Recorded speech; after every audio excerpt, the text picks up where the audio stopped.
আজকে আমরা ঘুরতে আসছি হলহলিয়া ব্রিজ। এই যে আজকে আপনাদের এত সুন্দর সুন্দর মনোরম প্রকৃতি দেখাবো, যা দেখে আপনাদের চোখ জুড়িয়ে যাবে। অবশ্যই আমার সাথেই থাকবেন, আপনারা সবকিছু দেখতে পারবেন। উত্তরবঙ্গের যে ভিউ পুরাই উড়াধুরা। এই যে ঠান্ডার দিন মাফলার ছাড়া যাবে না, ঠান্ডা লাগলে অসুখ হবে। এই যে দেখেন কলার ক্যান। তো আসলে আমাদের এখানে নিয়মিত কাজ করে যেতে হবে। আপনি যেটাই দেখেন অবশ্যই আপনার নিজের ভিডিও হতে হবে। আপনি এখানে অন্যের ভিডিও দিয়ে কখনোই সফলতা আশা করবেন হবে না। দেখবেন প্রচুর ভিউ হবে, একদিন দেখবেন আপনার মনিটাইজেশন আর নাই, তখন কি করবেন? হ্যাঁ, এই জন্য চেষ্টা করবেন নিজের ভিডিও আপলোড করবেন। আপনি প্রকৃতি তুলে ধরেন, আপনার ভিতর যেটা প্রতিভা আছে আপনি সেটা দেখেন ভাই। অন্যজনের ভিডিও আনে কাটছাট করে দেখানোর দরকার নাই। এই যে দেখো এখন তোমাকে একটা সেই জিনিস দেখামো, গাছ আছে গাছের পাতা নাই। এই যে দেখো সেই একটা গাছ, আপনারা এগুলা দেখাবেন মেলা ভিউ পাবেন।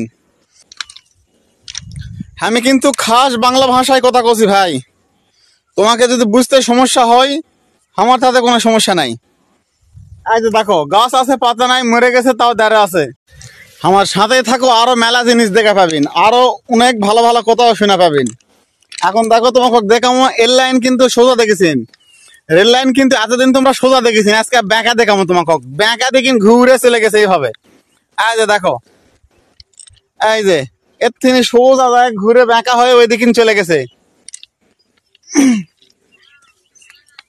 দেখি যায় এখন এই দিকিন। আমার সাথেই থাকো, তোমরা মেলা জিনিস দেখা পাবেন। তো যেটাই হোক, এতক্ষণ কিন্তু অনেক সুন্দর সুন্দর কথা বললাম আমাদের দেশের ভাষায়, আপনারা কিছু মনে করবেন না। তো দেশের গ্রামের ভাষা এটা অন্যরকম।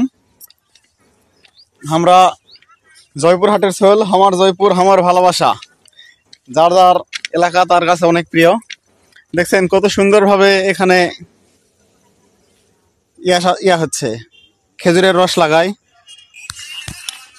এইবারও খেজুরের রস লাগায়, অনেক ছোট ছোট গাছেও দেখতেছি এখন রস হচ্ছে। তো আসলে প্রকৃতি অনেক সুন্দর, দেখেন কত সুন্দর করে বুলবুলি পাখির খেজুরের রসগুলো খাচ্ছে। তো আসলে আমাদের এখানে নিয়মিত কাজ করে যেতে হবে। আপনি যেই ভিডিও দেন অবশ্যই আপনার নিজের হতে হবে, তাহলে আপনি এখান থেকে কিছু করতে পারবেন। আর যদি আপনি অন্যের ভিডিও দেন লাভ নাই। চলে আসছি হলহলিয়া ব্রিজে, দেখেন কত সুন্দর করে দক্ষ হাতে খেজুর গাছের ছাল কাটে সেখান থেকে রস বের হয়। দেখেন অনেক সুন্দর করে কাজ করতেছে। যাক মাশাআল্লাহ ভাই, তোমার জন্য অনেক অনেক শুভকামনা রইল, চালিয়ে যাও।